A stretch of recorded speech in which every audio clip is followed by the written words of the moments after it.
여러분들 계좌에 물려있는 종목 하나쯤 있으신가요? 처음에는 자신 있었을 겁니다. 이 종목은 괜찮아, 다시 오를 거야, 조금만 기다리면 본전 올 거야, 이렇게 생각하면서 버텼는데 시간이 지날수록 손실폭이 커지고 결국 이거를 팔아야 될까 버텨야 될까 이런 고민에 빠지게 되죠. 그런데 이상하지 않나요? 요즘 유튜브나 책, 강의에서 차트와 기법은 되게 넘쳐나거든요. 근데 정작 물렸을 때 어떻게 대응해야 하는가, 이거를 제대로 알려주는 곳이 없거든요. 그래서 대부분의 투자자들이 같은 실수를 반복하고 결국 계좌를 지켜내지 못합니다. 그래서 오늘 영상에서는 투자를 하면서 물렸을 때 꼭 써야 하는 대처법 4가지를 좀 정리해서 알려드릴 거고요. 아시죠? 저는 유튜브 초창기 때부터 지금까지 하락 대응 관리에 대해서 정말 많은 컨텐츠를 찍어드렸거든요. 그리고 실제로 하락 파동 관리에 대해서는 굉장히 자신이 있습니다. 큰 틀에서 4가지 방법을 제시해 드릴 거니까 이 방법만 알고 계셔도 물렸을 때 감정적으로 흔들리지 않고 계좌를 더 크게 무너뜨리지 않을 수 있으니까 꼭 참고해서 활용해 보시면 좋겠습니다. 그럼 바로 시작해 보겠습니다. 안녕하세요, 어니스트입니다. 자, 물렸을 때 어떻게 해야 되는지 너무 디테일하게 들어가게 되면은 정말로 다뤄야 할 게 많아요. 그래서 큰 틀에서 4가지 기본적인 생각, 뭘 어떻게 해야 되는지 이런 것들에 대해서 좀 알려드리겠습니다. 일단 첫 번째는 물렸을 때 어떻게 해야 될까? 좀 추상적일 수도 있는데 인정입니다. 나 이거 물렸구나,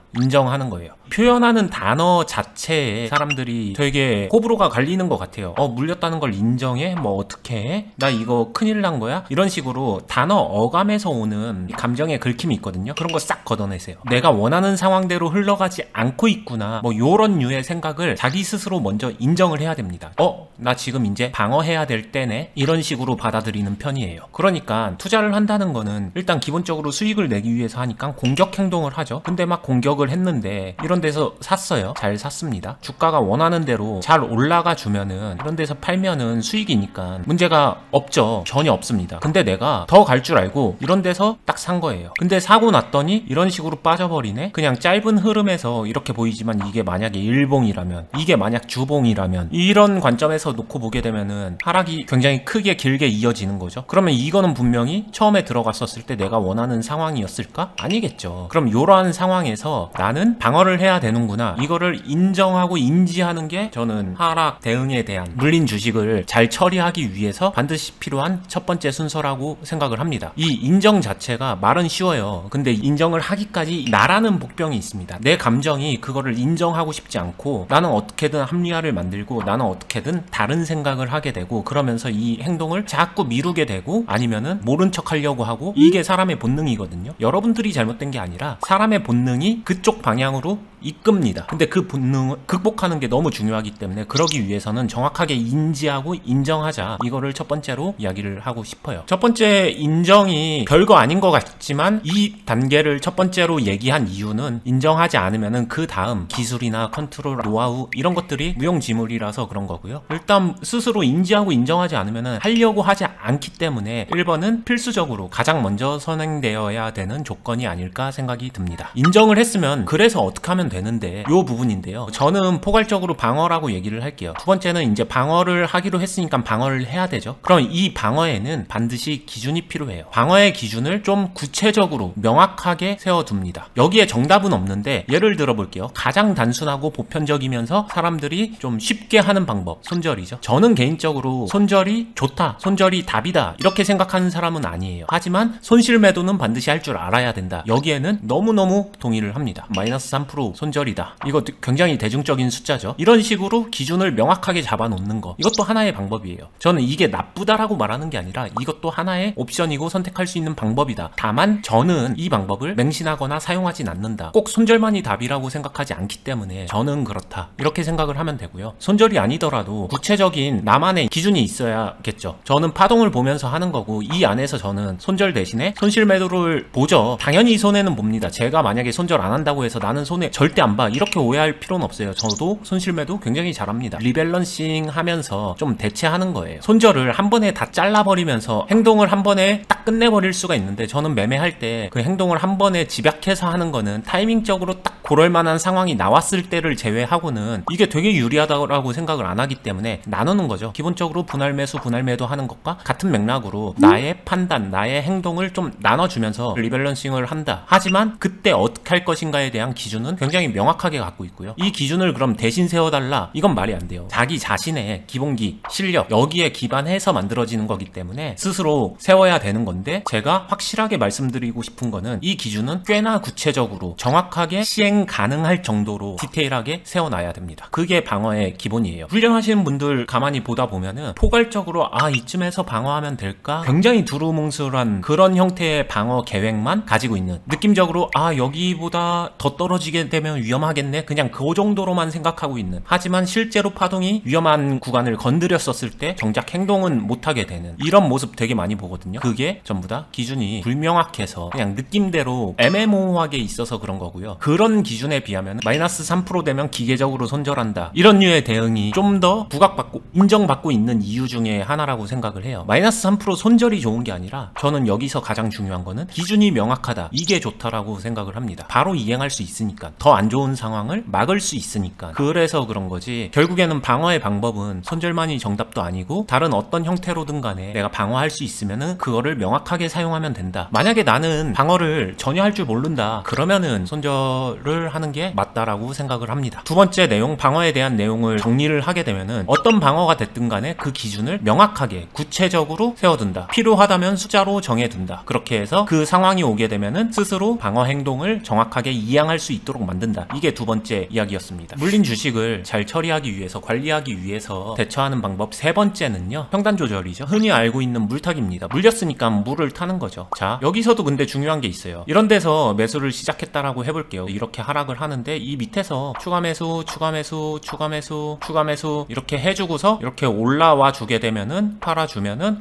역시 난 수익, 이렇게 되는 거거든요. 되게 아름다운 구조죠. 물타기 자체는 전략이 될 수도 있어요. 하지만 꼭 생각해야 되는 게, 물타기의 가장 큰 문제점은 무엇일까? 그거는 이대로 계속 하락하면 어떡할 건데, 여기에 답이 없거든요. 손익비적으로도 물만 타가지고는 하락이 커질수록 하락이 깊어졌는데 비중도 같이 커져 있어요. 굉장히 많이 커져 있습니다. 한 종목이 만약에 비중이 정말 많이 커져가지고 하락도 점점 더 깊어져가지고 여기서 혹시나 내가 손도 쓰지 못하는 상황, 아니면은 손절해야 되는 상황이 오게 되면 여기에 마이너스가 자신이 매매하는 평생 동안 한 매매에서 가장 큰 마이너스를 볼 수 있는 구조예요. 물타기는 딱 요 부분이 가장 큰 문제입니다. 물타기의 문제점. 근데 이 물타기의 문제점을 각자의 상황과 환경과 심리와 실력과 이런 걸 이용해서 문제점, 단점을 보완해야 돼요. 어떻게 보완할 수 있을까? 일단 첫 번째, 물타기를 보완하는 방법 중에 가장 쉬운 건요, 가장 단순해요. 돈 많으면 됩니다. 그리고 심리가 튼튼하면 돼요. 돈이 정말 많아, 나는 물 탈 수 있는 돈이 끝없이 있다, 그리고 심리적으로 아무리 큰 돈 들어가도 나는 흔들리지 않을 자신이 있다, 그 정도로 나는 괜찮다, 그러면요, 내 자산 몇백억 몇천억 단위예요. 이거 물려 있는 거 한 1000만원 정도고, 거기서 나는 앞으로 1억이든 10억이든 여기에 더 들어가도 상관없어. 계속 물 타도 됩니다. 종목만 이상하지 않으면은 계속 물 타도 되죠. 근데 방금도 말했지만 종목이 만약에 진짜 이상하면 어떡해? 이런 부분에서 완전히 자유로울 수는 없고요. 제가 이론적으로 말했지만 현실적으로 그런 사람이 어디 있겠습니까? 진짜 막 몇백억 몇천억 있는 단위의 사람이 1000만원 가지고 매매를 할까요? 아닐 거예요. 자신의 자산 대비 규모에 맞춰서 아무래도 시드를 정하고, 그 시드에 맞춰서 종목 슬롯을 비중을 정하다 보니까 어느 정도 물만 타가지고는 분명히 자신의 심리를 건드리는 그런 형태로 흘러갈 거다, 그리고 돈이 무한하지 않다, 이 전제로 접근을 하는 게 맞을 것 같고요. 정말 예외적으로 그냥 나는 진짜 그렇다, 요 파트는 패스해도 될 것 같아요. 그게 아니라면은 결국에는 그냥 물만 타선 안 된다, 이거를 바로 인지하셔야 되고요. 인지했으면은 여기서 가장 큰 문제는 매수만 이뤄져서 그런 거다, 그렇게 생각하면 될 것 같아요. 3번에서 분할 매수 하면서 평단을 조절하는 거라고 했어요. 물타기나 분할 매수나 비슷할 수 있죠. 근데 결국의 공통점은요, 비중이 너무 커지지 않게 조절한다, 내가 생각하는 거 이상으로 커지기만 하는 거를 방어해준다, 의식해서 비중 너무 커지지 않게 나눠준다. 하지만 평단가 자체, 평단 자체는 조절한다, 요 목적성만 딱 가지고 가면 됩니다. 그러면 여기서 할 수 있는 거는 분할 매수하고 템포 조절하고 비중 좀 나눠 쓰고 이렇게 하는 거고요. 그럼에도 비중이 커진다라고 하게 되면은 매수만 하는 게 아니라 매도를 조금씩 섞어주면 돼요. 자, 여기서도 나오는 게 이렇게 매수하다가 매도를 섞어주는 거, 결국에 리밸런싱이죠. 목표는 비중을 내가 생각하는 거 이상으로 너무 커지게만 만드는 거를 방지하기 위한 목적으로 사용해주면 돼요. 그럼 결국에는 여기서도 리밸런싱을 해주게 되면 여기에 평단을 낮추기 주기 위한 행동을 해주면서 리밸런싱 하면서 문제가 되는 비중이 커지는 부분을 보완해주게 되면은, 방어해주게 되면은 충분히 가치가 있다. 정리를 좀 해주게 되면은, 첫 번째, 물린 주식을 관리해야 된다. 내가 원하는 상황에서 좀 벗어났다. 이걸 인정하라고 했고요. 두 번째는 방어에 대한 기준을 명확하게 잡으라고 했어요. 기준 자체를 구체적으로 명확하게 잡는다. 숫자로 표시할 수 있으면 숫자로 표시할 수 있는 정도까지 좀 구체적으로 잡아서 이행할 수 있게 만들자. 이게 두 번째였고요. 세 번째는 평단을 조절해야 된다. 근데 평단만 조절하고서 다른 거 신경 안 쓰게 되면 문제가 생긴다. 대표적으로 비중 문제가 생긴다. 비중을 컨트롤하자. 컨트롤할 수 있는 방법은 분할 매수하는 방법, 아니면은 비중을 덜어내면서 물타기를 해주고, 똑같이 물타기를 하더라도 템포를 조절하면서 추가 매수를 해주면서 비중이 너무 한 번에 급격히 커지는 거를 미연에 방지한다. 내가 그걸 느껴가면서 비중이 너무 커진다라고 하게 되면 덜어내주는 그런 행동까지 더해준다. 지금 여기서 얘기한 모든 파트에는 리밸런싱이 포함되어 있습니다. 제가 한번 정리하고서 넘어가려고 하고요. 이유는 네 번째, 물린 주식 대처하는 네 번째 방법이요. 여기서도 이제 나오는 게 리밸런싱이에요. 결국에 1, 2, 3번을 얘기를 했지만 네 번째에서는 별도의 요소로 리밸런싱을 이야기하려고 하는 거거든요. 리밸런싱이란 건 결국에는 이 앞에 요소에도 다 있었어요. 평단 관리하고 비중 조절하고 여러 가지 리스크를 통제하기 위해서 사용되는 기술 중에 하나입니다. 결국에는 균형을 다시 만든다는 얘기인데, 그게 합쳐져서 리밸런싱 한다라고 했는데 앞에서도 포함된 리밸런싱 내용을 왜 굳이 따로 뺐을까? 저는 여기서 차이를 두기 위함이에요. 리밸런싱 한다라고 하면은 제 영상 보면서 많은 분들이 따라하고 있고 많은 분들이 참고하고 있고 인사이트를 얻어서 각자의 스타일로 재구성하고 있다라는 걸 알고 있거든요. 당연히 안 그러신 분들도 많고 잘하신 분들도 많겠지만 많은 분들이 공통적인 실수를 하고 있는 부분이 있어요. 가령 예를 들면은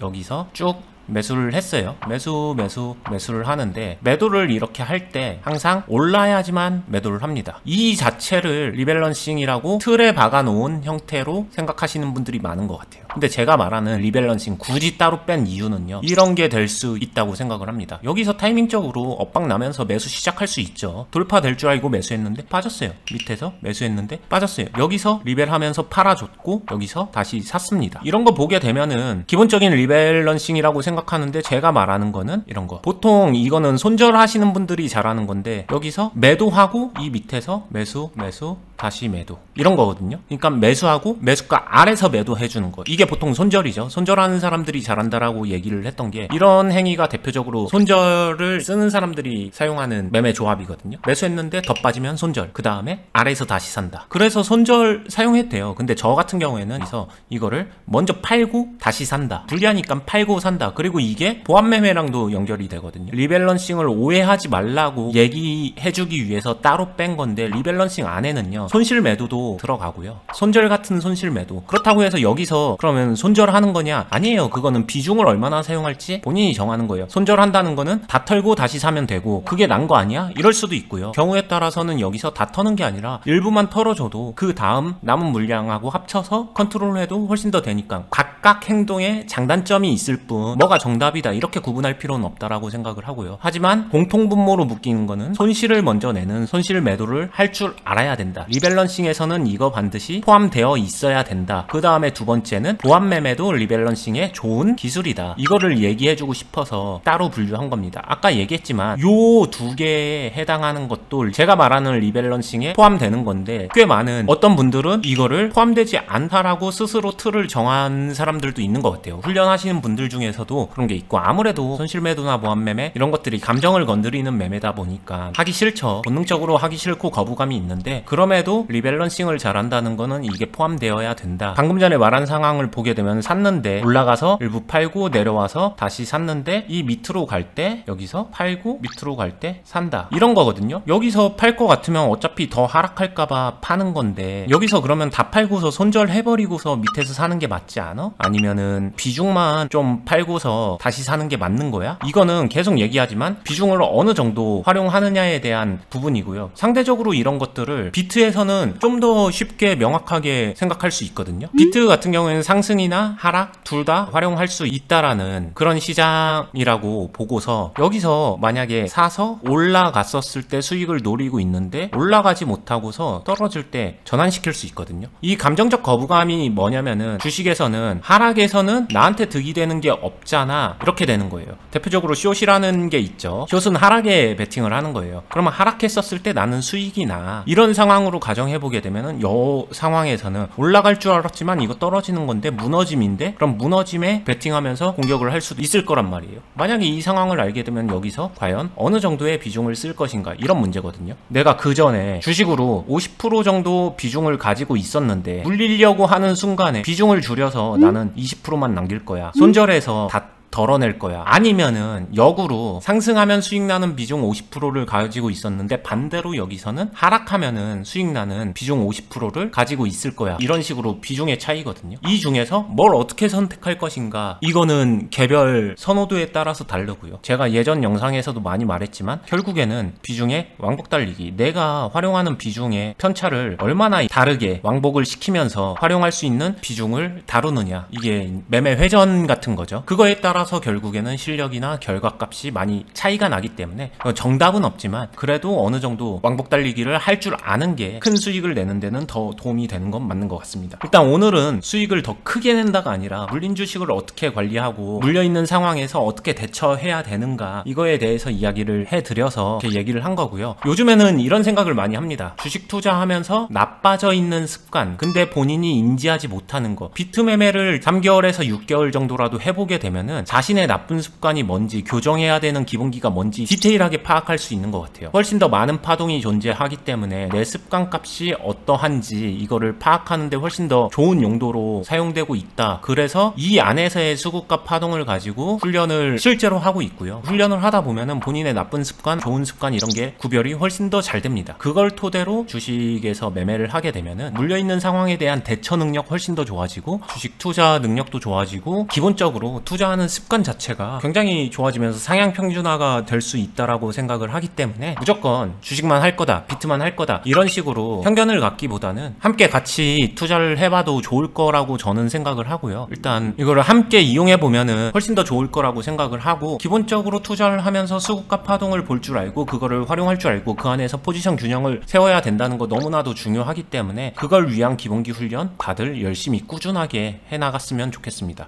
저랑 꼭 같이 안 해도 되거든요. 혼자 하더라도 이 기본기를 꾸준히 지키려고 하는 노력과 꾸준함은 잃지 않았으면 좋겠고요. 하시면서 힘드신 분, 혼자 하다 보면 아무래도 했다 안 했다 그럴 수도 있고, 뭐가 문제인지 모를 수도 있고, 막 여러 가지 어려움들이 있잖아요. 그러기 위해서 만약에 함께 같이 훈련하고 싶다라고 하게 되면은 제가 훈련소를 무료로 개방해서 함께 하는 공간을 만들어서 운영하고 있으니까 그곳에 오셔서 같이 참여하셔도 좋을 것 같고요. 대신에 아무나 막 참여한다고 된다, 이건 아닙니다. 열심히 하려는 의지와 열정은 가지고 오셔야 되고요. 열심히 하려는 사람들이 모여 있어야 의미가 있지, 어떻게 하나 한번 볼까, 이렇게는 안 된다. 열심히 하는 사람들만 함께 할 수 있도록 여러 가지 조율도 하고 내부 관리를 신경 쓰고 있기 때문에 이 부분만 참고해 주시면 되고요. 다시 말하지만 열심히 하려는 진지하고 간절한 의지가 있으신 분들은 함께 하시면 정말 많은 도움을 드릴 수 있으니까 참고하시면 좋을 것 같습니다.